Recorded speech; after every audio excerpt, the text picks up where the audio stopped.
look at you like that, you lose it completely. Losing track of space and time.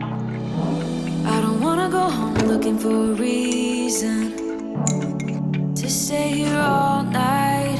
I wonder, do you feel it too? Magic between me and you, the way that you make me feel. You wonder if I feel the same, the blood's rushing through your veins. And then when I say your name, bet I'm everything you see. Bet I'm everything you need. We're high on this feeling, don't wanna come down. Just go on and tell me, get into my eyes and everything you need. Hello and welcome to the channel. If you're new around here, my name's Jade. I am a member of cabin crew for a UK airline. I bet you can't guess which one. Yes, I asked in one of my recent videos if anyone had any questions regarding cabin crew or just any general questions, in all honesty. I've received quite a few, more than I was expecting anyway. I've got like 36 on the list here. So I've written them all down and I'm going to go through them and I'm going to try and do it as quick as I can because I don't want to bore you guys. But yes, I thought I'd pop this together because I thought it might be helpful for anyone that's maybe looking to become cabin crew, wanting to become cabin crew, or just generally interested in some of the cabin crew lifestyle questions and how to become and what it's like and things like that. So as my regulars will know that follow the channel, I have been flying since May 2023. It's currently March 2024, so nearly a year, coming up a year now. I did fly sporadically before that, Norwegian long haul in 2015, and then Thomas Cook before I had children in 2008 when I was 18. So without further ado, let's crack on. So the first question I have is my job full-time? Yes, I am currently full-time.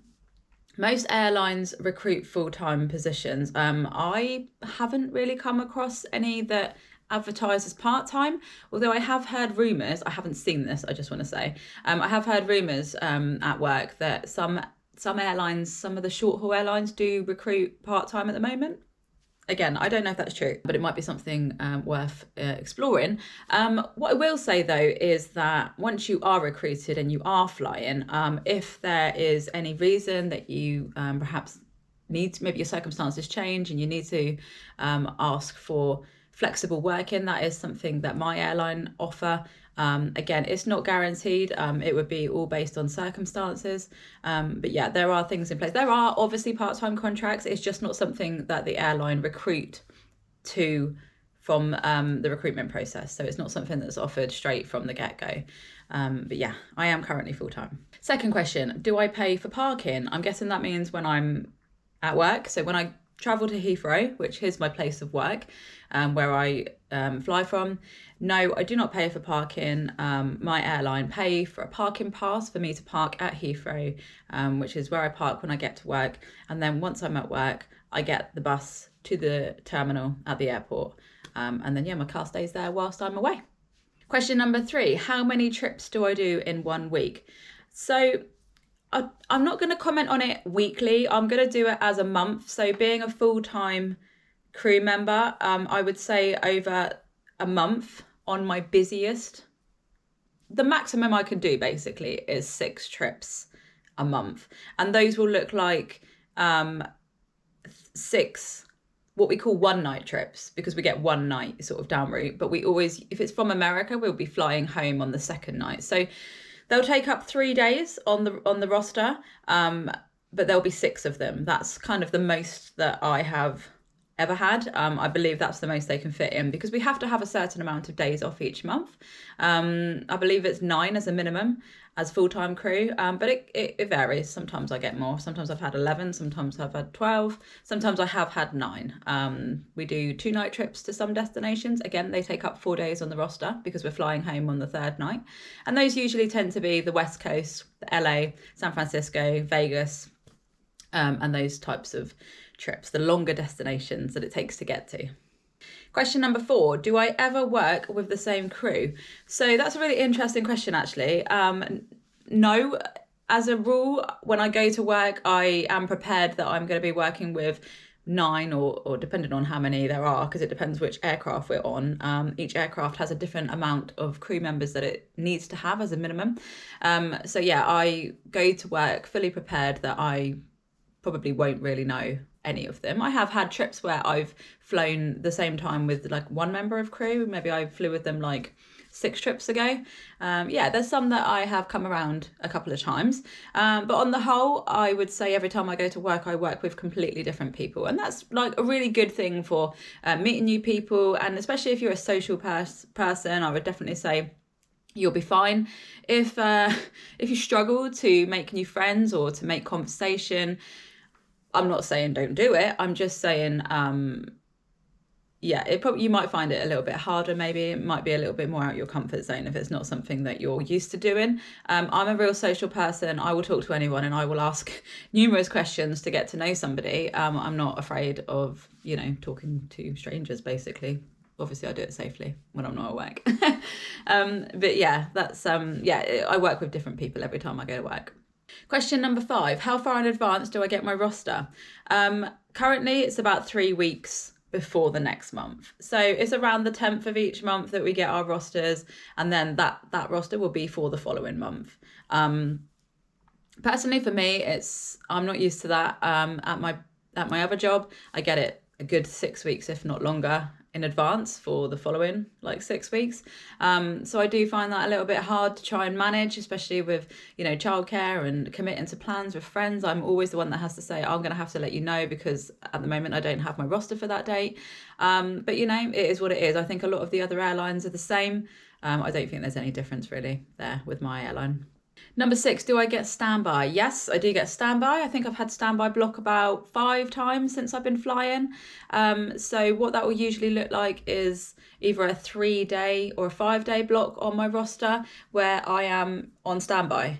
I usually will drive a little bit further up the motorway to do my standby, just so I'm a little bit closer in case I do get called.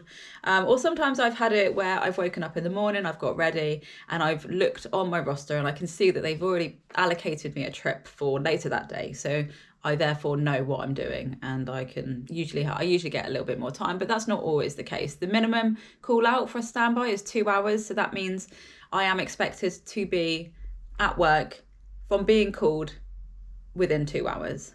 So a little bit tricky for me because I live an hour and a half away from Heathrow, but that I have to factor in parking, getting to the airport, getting through security, and getting to the place of work where I am expected to be at 2 hours. So yeah, that's why I drive a little bit closer, just to take the edge off, and I don't want to make it stressful for that. But yeah, we can have a certain amount of standbys I can't remember, in I want to say a 2-year period.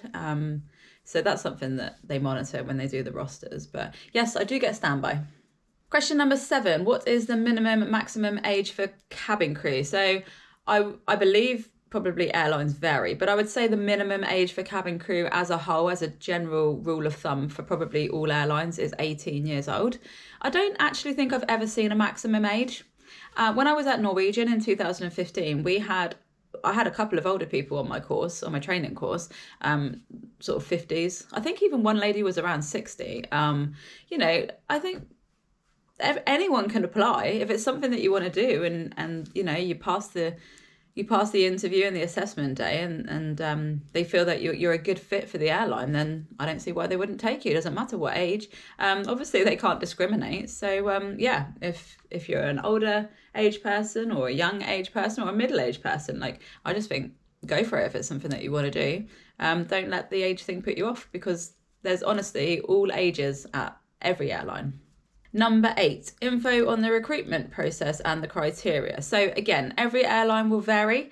Some things that I remember from my airline when I was applying was you had to be 18. You have to be able to swim. I want to say it's 25 meters or around 25 meters. So you've got to be able to swim quite confidently. If you're not a confident swimmer, I probably wouldn't let it put you off from applying, but I would probably visit your local swimming centre and definitely get in the water, tread water, see how long you can kind of stay afloat for and swim around for, because During training, you do have to go to a swimming pool. You do have to swim like a there and back length to show that you can swim. You also have to pull someone along there and back to the length of the pool.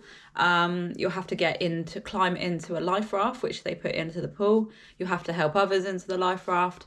So the training does entail swimming tests. They do need to see that. And I have seen people, and I do know about people that didn't make it through the swimming test, and unfortunately they had to leave the training because they don't meet the criteria. Another thing that stands out that I remember is the reach test. So a lot of airlines seem to have done away with being a minimum height. They've taken that away, and what they now do is you have to be able to reach a certain height, and this will be because of things of reaching portable equipment for safety reasons that we have on board, reaching the overhead lockers. So that's why they do a reach test. So during your assessment day, you will have to go to an area where you have to. On my assessment day, I had to close. They had like a mock-up of part of the aircraft cabin, and I had to close the overhead locker, and I also had to reach into the overhead locker and pull a bag out that they had in there, and I could stand on my tiptoes, and I did have to stand on my tiptoes because I'm only 5'3".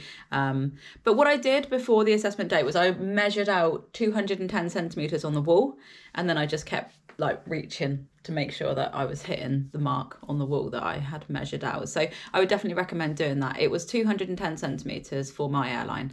Again, other airlines may vary. And then a little bit more information about the recruitment process. So they all vary, different stages. I would say my airline had quite a few stages. So the initial application first, and then if you got through that round, I think I had to film a video answering a question about customer service. I think it was something like, when did I exceed customers' expectations? So I told a little story about something that had happened before at a job that I was working. And then if you pass that stage, I believe then you're invited to an assessment day, which you attend at Gatwick. And that's pretty much a full day. So you'll have, they talk to you about the company, a presentation, they do a fun sort of interactive quiz thing. People get to stand up and talk about themselves a little bit.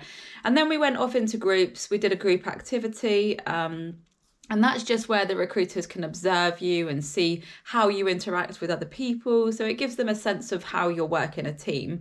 I think my group had to talk about diversity and just give our thoughts on it. And my advice with that is just don't be too overpowering during the conversation, but definitely make sure you get your views or anything that you have to say about the matter. I would definitely make sure you speak. Just be courteous of letting other people speak and listening to other people. And yeah, I would definitely try and get involved. Just try not to take over and lead the conversation too dominantly, I would say, is my advice, and that's what I did. After that, we branched off. We had lunch, and then I think then we got called for our one-to-one interviews. And then whilst everyone was off doing their one-to-one interviews, because that was done in groups, they kind of answered any questions that we had, which I thought was really great because they did get a lot of questions. Number 9. Do I have a second job? Is this common, and how do I fit it in? Yes, I do have a second job. Those of you that are regular on the channel know that before I joined Virgin, I work in a children's home as well, close to where I live. So I've been there for 3 years now. I really enjoy it. When I left, well, this is the thing, I didn't really leave. When I thought I was leaving last May, when I started with Virgin, I didn't want to leave. It wasn't like I didn't like it there and I didn't like the people that I worked with, I didn't like the job. It was absolutely none of that. It was more a case of I got this opportunity with Virgin, which I've wanted for my whole life, and my manager was so encouraging and really pushed me to follow my dream. That's why I took Virgin. I left the children's home, but this is what I'm saying, I didn't really leave because I went on the bank list, and I basically pick up shifts as and when they're available. And I sometimes it can be a little bit too much because I commit myself to too many shifts, and this is my problem. I find it hard to say no. I don't like to let people down, and obviously because I enjoy working there and I miss the children there as well, this is what kind of draws me back. But Yeah, at the moment I do work 2 jobs. Virgin is my full-time work, and then the children's home I pick up shifts as and when. So it kind of feels like a part-time job basically. It can be quite common for other crew members to have second jobs. I know a lot of crew do have second jobs. It just helps buff out your lifestyle. It obviously brings us in extra money, and means we have a nicer lifestyle. I've obviously got to be conscious that I'm not away from the home too much. That is something that I need to make sure I keep a healthy balance of. Obviously I have children and a husband, and obviously my other work with flying takes me away from the home. So I do need to try and be conscious of that. Number 10, what made me choose Virgin Atlantic over British Airways? So as some of you might have remembered, I did get offered both British Airways and Virgin Atlantic. I think I've already made reference to the fact that Virgin has been my dream since I was a little girl, and I used to go on my holidays to Orlando with my parents. I was one of those little girls that would be sat in the seat like idolising the Virgin cabin crew as they walked up and down the aisle. And I remember I used to suffer really bad with travel sickness on a plane when I was young. And my mum would be holding the sick bag for me every time we flew to Orlando. And I would be puking up in this bag really badly. And whilst puking, I would be saying, I really want to be cabin crew.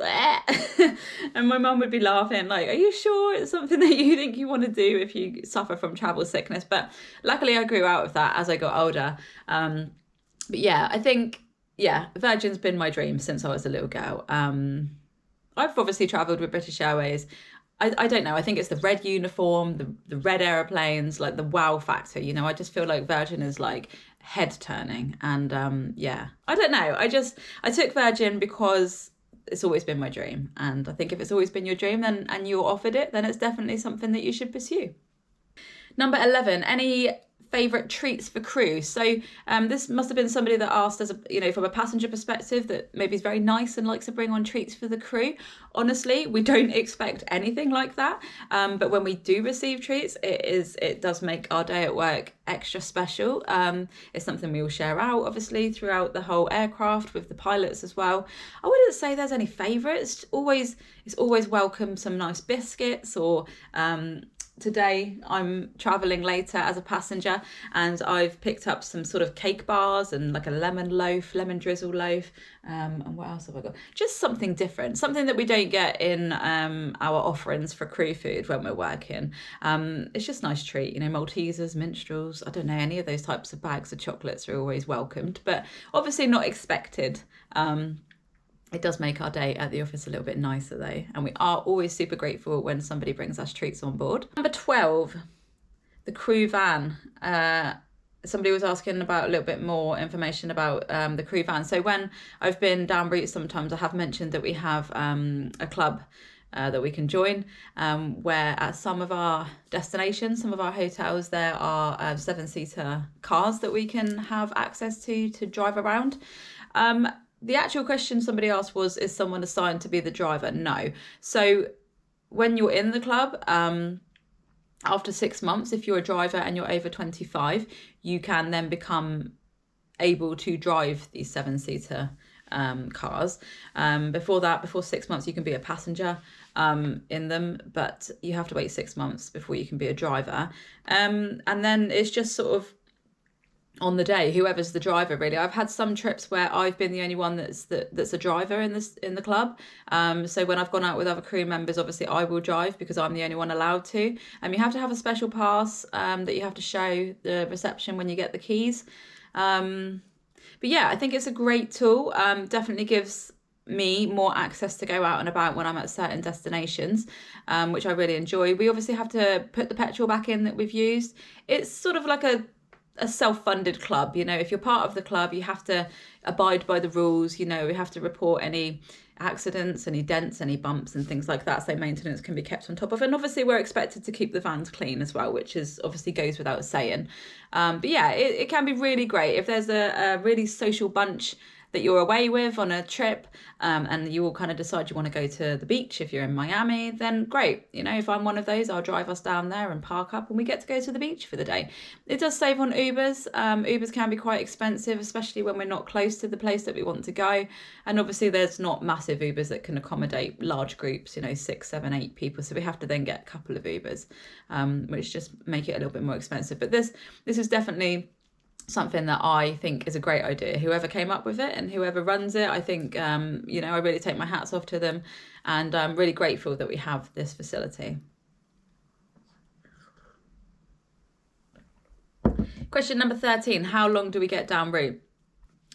The usual is 24 hours, if I'm being honest. Our West Coast trips and our longer destinations, South Africa, things like that, sometimes Shanghai, they tend to be 2 nights, so like 48 hours. But all of the East Coast, like the New Yorks, the Bostons, Washingtons, all of the Floridas, on the whole, and especially during the summer, they always seem to be 24 hours. We have had some through the winter. I had a couple of 2-night Orlandos, so 48 hours. In April, I've got a couple of 2-night Tampas coming up, but that's not staying for the summer schedule. So yeah, on the whole, a lot of the trips that I do, they are 24 hours, but there are West Coast trips in there, and South Africa and Shanghai. There are longer, some of the Caribbeans are 2 nights as well.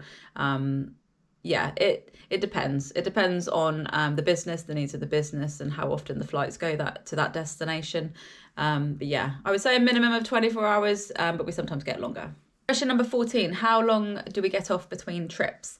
Again, that varies on where we're flying to. So East Coast and Floridas, we get a minimum of 2 days off. West Coasts, we get 3 days off.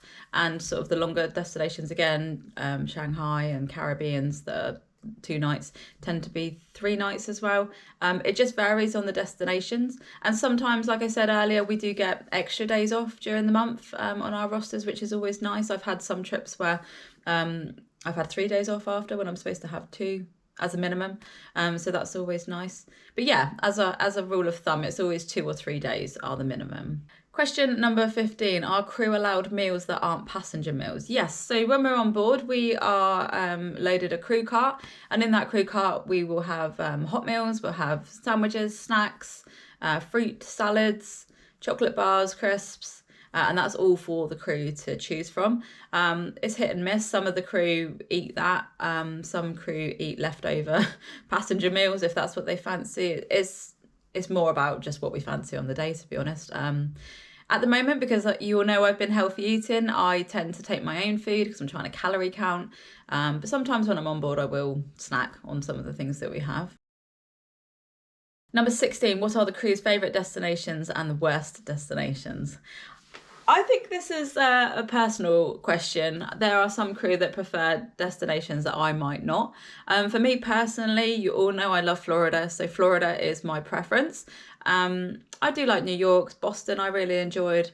I haven't been too many West Coast. I've done Las Vegas at Christmas time.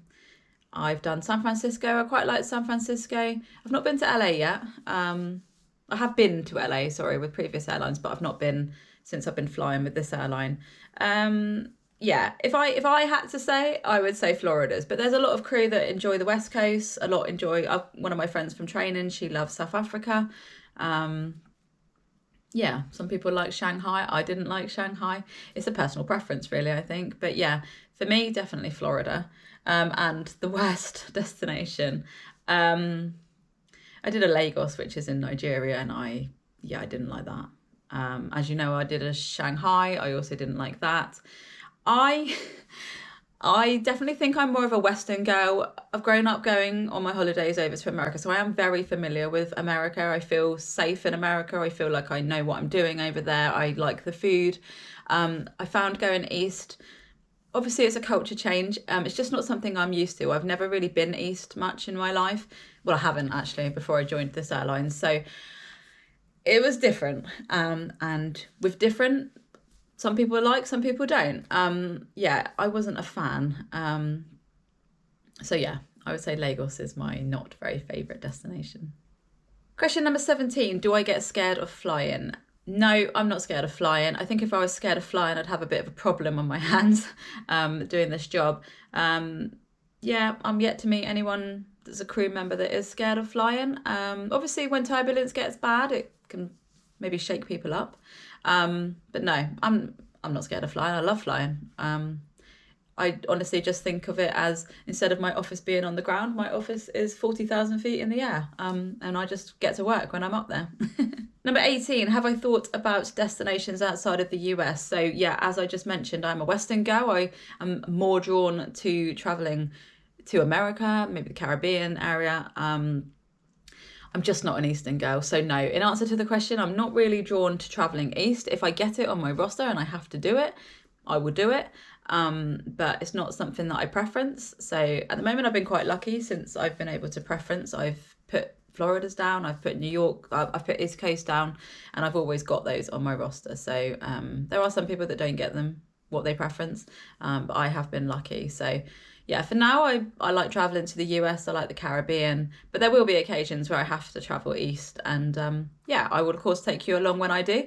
But until then, I will continue flying west. Number 19, what do my colleagues think when I vlog? So I'm quite camera shy in front of people that I don't know. I get camera shy in front of people that I do know, to be honest, but when I'm with strangers, I don't like vlogging around strangers. And on the occasions that I have done it, I obviously tell them like, oh, I just, I film a little bit of content when I'm down route for my travel channel. And people think it's great. They think it's amazing. Oh, I really want to be in it. I'm like, okay, we'll try and do something then where we can get you in it. But really, I like to just sneak out by myself, and it's those types of trips where I'll make plans by myself and I'm quite antisocial, and then I can film some content for you guys and make a video. But yeah, I quite conscious that like not everyone wants to be in the vlog, in my camera. I don't want a camera thrown in their face. So yeah, I would never disrespect anyone by trying to include them in my video if it's not something that they want to do. But I'm very sensitive about that. So yeah.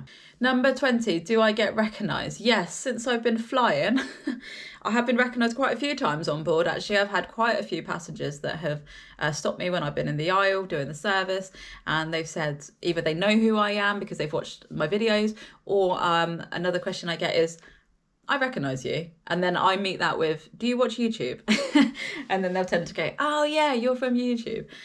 So yes, I have been spotted. I've also been spotted on a cruise ship. Last year when I was with my mum, we were in the Caribbean on a cruise and we were having dinner, and there was a mum, no, it wasn't a mum and daughter. I think it was either a mum and daughter or it was boyfriend and girlfriend. But either way, the lady recognised me and she asked me just outright, she just said, are you Florida obsessed? I always get so embarrassed. I just like, oh God.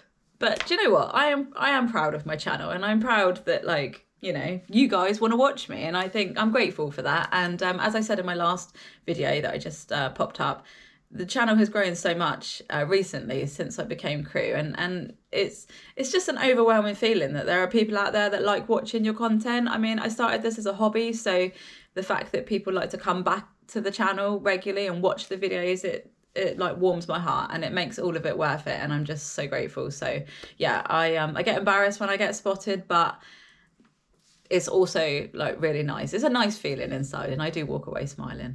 Number 21, do I take spare uniform, or is there spare uniform on board? So there's no spare uniform on board. I always carry spare uniform in my work case that I take on board with me. Yeah, spare skirt, shirts, and tights. They're the three main items, because tights, you can usually bet your bottom dollar that I'm going to ladder and rip. And shirts, I have spilt coffee down my shirt before at work, a couple of times actually. So it's always good to have a spare on board. And then if I need to, I can wash my other one when I get down route for coming home. But yeah, we take our own spare uniform. Number 22, would I ever consider selling merchandise? Not something I've ever thought about. Like I said, I feel like I have enough work on my hands. This is just like a little side thing that I do, which I really enjoy when my head is in the game. But I am so busy doing other work and trying to be mum and a wife. So it's definitely not something that I've thought about expanding. I wouldn't even know where to start, if I'm being honest. My logo was made off a whim just one day, one night. Yeah, that looks good, there, that'll do. And even the name, I just sat there and in my head I just went through a few names. It's very fitting for me because I am obsessed with Florida. I love Florida. Obviously, since I've started filming my travel work vlogs, it doesn't really seem like it fits anymore. And I did consider changing the channel name, but I think I just thought, do you know what? Those that have been with the channel from the beginning, I just felt like, as a loyalty to you guys, like, why am I changing the name just because I've got a new job? Like, I'm still Florida obsessed, as in I'm still obsessed with Florida. And I just do this for work now, and I'm still gonna vlog my family holidays. So I decided to keep the channel name the same, and I just think anybody new to the channel, if you're watching this, that's why the channel is called Florida Obsessed, because when I started it, I was just filming my Florida holidays. But obviously now I do this for work, and I now film my work vlogs. So yeah, I kept the name, but no, in answer to the question, I haven't ever considered selling merchandise. Number 23, what's my favourite aircraft and why? My favourite aircraft is the new aircraft, which is our Neo. It's the 3300-900. It's an Airbus, and yeah, it's our Neo. I really like this aircraft. It's brand new, so everything on board is what I would say up to date. As in, we have USB-C chargers, we have wireless charging, and yeah, the upper class booths are lovely. Everything on board is just brand new as well. I'm a bit of a sucker for things that are brand new. You know, it's like I'm naturally more drawn to brand new houses. Not that I can buy brand new houses all the time, but yeah, like to me, they're more appealing and I like the look of them because everything's brand new. Yeah, so I would say that's my favourite aircraft. Number 24, would I consider another airline? Not right now, not something I've thought about. No, I did have a little bit of a wobble where I was like, getting annoyed with a few things, but you know what, I kind of concluded that A, I can't be bothered to go through the 5 weeks of training again because it's intense, and B, every company is going to have its pros and cons, and there's going to be times where you're happy, where you're not feeling quite so happy, and I think just because the grass looks greener on the other side at first, it's not always going to stay that way. So no, I have considered it very, very briefly and for about 3 days, and then I quickly came down from that cloud and was like, no, I'm going to stay where I am. Number 25, how do my kids feel about me flying and leaving them?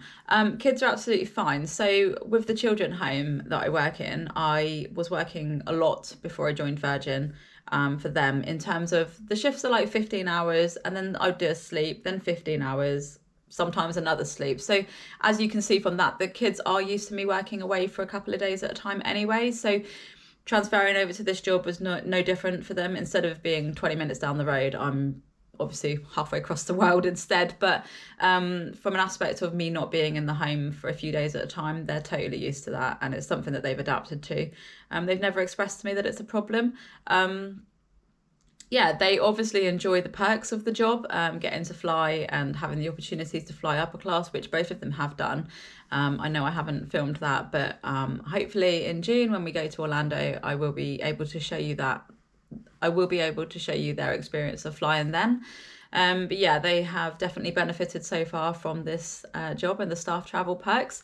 So yeah, they get excited for me when I go to work as well, and very interested in where I'm going and what am I going to do whilst I'm there and what time's my flight. Jensen quite likes to track me on the flight radar trackers when he gets home from school to see where I am and stuff like that. So I think that's quite cool.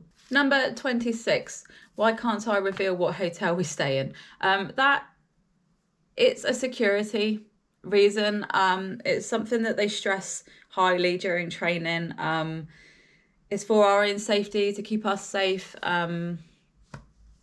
Yeah, I can't really elaborate any more than that, other than it's a security thing, really. We don't tell the passengers. Sometimes we get asked by passengers, like, oh, so where are you staying then? And it's not something that we can disclose to them. It's, yeah, for safety reasons. So, yeah. Number 27, am I paid on my days off? So yes, we get a basic pay to cover each month. And then we also get trip pay, which is for every flight there and back that we do. And then we also get allowances, which we get when we land in a destination. That goes on to a prepaid cash card, and it will be and that amount will be based on where we are in the world, because each destination has different top-up allowances. But that is generally for our food and drink whilst we're en route, for us to use when we're away. Number 28, have we ever considered a life in Florida? I mean, I have multiple times. It's not something we've ever discussed seriously. I would have moved to Florida a long time ago if I could have. I think the kids are a bit older now. It's probably a little bit too late to uproot us all to Florida. And I also don't think it's that easy these days. My mum and dad looked into it when I was a young girl. And back then you had to buy a business to demonstrate to the country that you can offer job opportunities for their people. I don't know if that's still the same. So yeah, I wouldn't really know where to start with being able to relocate there. And like I say, I don't know how the kids would receive that news of wanting to do that. And I don't think Graham would be 100% committed to that. So for now, we just have our holidays out there, and that keeps me happy. Number 29, in my opinion, what are the best places to visit in the USA? So a lot of you have seen some of my videos already. I really enjoyed Boston, San Francisco. I obviously love all of the Floridas, Miami's, Orlando, Tampa's. I love New York. Everything's in New York. The Caribbeans, I love Caribbean because I love sunbathing. So yeah, very Western for me. But yeah, I would have liked the opportunity to go to Texas. I didn't get it, unfortunately, and we've stopped flying there now, which is a shame. Yeah, I'm looking forward to hopefully them opening up new routes in the US so that I can explore more destinations. I feel like I've got around quite a few so far since flying, which I'm really grateful for. Always nice to add to the list. Number 30, Disney or Universal? Oh, tricky. I love certain elements of all of them. If I had to choose right now, right here, Universal, just because I'm such a thrill seeker and they have the biggest rides and the best rides, I think. But don't get me wrong, Disney do have some good rides that are quite thrilling and big. I would say for Disney, I have a lot of sentimental value to the fireworks shows and the music that they play at them. I love Fantasmic, I love the MK fireworks. Haven't seen the new Epcot one, and I don't think I've ever seen the Animal Kingdom one, but yeah, I really enjoy those shows.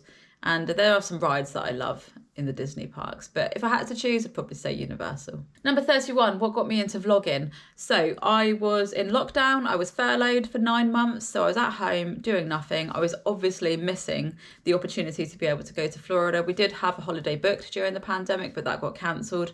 And I just stumbled across YouTube videos of people that had previously, before the pandemic, vlogged their holidays there, and I started watching them just randomly one day, and it brought me so much comfort because it made me feel like I was there, and whilst I was missing it so much, like so many other people that go regularly, it just made me feel I just become quite obsessed with watching these people's vlogs, and I basically spent most of furlough watching them in my spare time. And when the borders opened the following year, I'd watched so many by this point that I had decided, this is a really good idea. Like, I can do this. I just need to get a camera, and I'm quite a confident speaker, so I can do this. So I did. As soon as the borders opened, I booked. As soon as they announced what date the borders were open, I think we flew in the week after, and that's when I vlogged my first series. So obviously I've learned from that first series. It's been how long has it been now? It's been 2 years, 3 years. I think it'll be 3 years this November since I started the channel. And obviously I've learned a lot about editing, and I've got a bit quicker at it. And that was how it came around anyway. Number 32, do I get scared walking around new places by myself? No, probably naively. No, I don't. I would probably say touch wood. Until something happens to me that might scare me a little bit, I am quite confident walking around. I'm confident driving in US and other countries. So no, I don't get scared. I do try and be careful where I go, and if I think that that alleyway doesn't look too good, I probably shouldn't go down there, then I listen to my instinct and I won't go down there.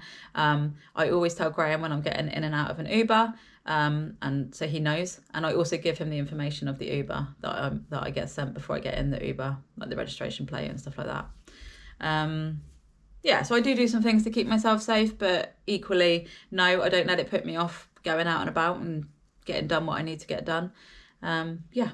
Number 33, how does staff travel work? So staff travel is a nice perk that we get after 6 months after we finish our probation.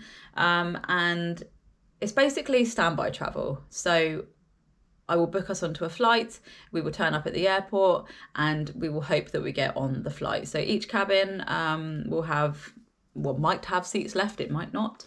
That is something I can see before we go. I can get a general idea of which flight is the best one to aim for, with the most spare seats. And yeah, and then it's hit and miss on the day what cabin we get allocated, but we find out whilst we're at the airport or at the gate. And yeah, if we're lucky to get upper class, happy days. If we're lucky to get premium, happy days. And if we're happy to get on in economy, happy days. Obviously it's a reduced price. I'm not going to go into the actual price, but it's a lot less than what passengers pay, which is nice. And yeah, it's kind of unlimited. We can have as many as we like, which is great. And yeah, and it's open across the whole network that we fly to. We also have access to hundreds of other airlines, which is nice as well. But those airlines we don't get sort of access with upper class seats and business class. That's on like an economy basis, which is fine, but it just opens up the whole access to the whole world. So we could travel to Australia if we wanted, to Hawaii. There's so many options. You just have to be flexible. You have to be prepared that you might not get on that flight that day. So I always like have a buffer around our trips in case we can't get on the flight that I'd planned for that day, and we might have to get on the next day, or perhaps go to an alternative airport to fly back. Yeah, it happened in December when I was out in Orlando with my mum and the kids. We were booked to come back from Orlando, but I woke up that morning and suddenly the loads had gone very busy, so there weren't that many spare seats, and I thought it was too much of a gamble, so I booked us onto the Tampa, and we headed to Tampa instead, and we got on. As it turned out, we would have got on the Orlando from what I saw, but I just didn't want to risk it, because once we were at Orlando, we would have been committed then, and if we didn't get on, we would have had to have waited till the next day, and we kind of needed to get back that day, so I made my decision based on that. Number 34, do I have to pay for things when I'm away? No. So as I said, we get our cash card that's topped up every time we land in a destination, and that is plenty of money usually for food and drink whilst we're away. Those allowances are set by HMRC, so they are quite outdated.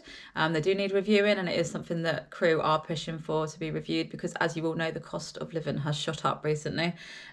So yeah, things are expensive. 35. Do my holiday flights feel shorter as I'm used to being in the air? No, they feel longer. So when I'm traveling as a passenger, I think is what you mean. When I travel as a passenger, the flights feel longer because I'm obviously sat down and obviously enjoying the entertainment. But when I'm working, I'm busy. So the time does fly when I'm busy. So yeah, it does feel longer as a passenger and shorter when I'm working. Number 36, this is the last question. How do I use my phone in the USA or when I'm away? I am with O2, so I have a worldwide roaming part of my contract. I'm not sure what I was trying to say there. I have a phone contract with O2, and included in it is worldwide roaming. I was with 3, but then they said that they were going to stop the worldwide roaming, so I had to change from 3. And then the only one I could find at the time was O2. I don't know if a lot of them are stripping them back. I obviously pay more to have that facility on my contract, but I need it so that I can be safe when I'm out and about, and so that I can also call Graham and the kids. But yeah, I have O2 and I have worldwide roaming, and that is how I use my phone when I am away. So that's all the questions that I've received. Thank you so much for asking them. I hope I have answered your questions okay. If you get any more questions, or if anyone wants to ask any more questions, maybe pop them in the comments below this video. It's not something I'll do soon, but maybe in time, if I get another set of new questions, then I will perhaps put another one together maybe later this year. But I think we've covered the basics of cabin crew and flying and my personal opinion on it. But thanks very much for watching this one, and I will see you in the next one.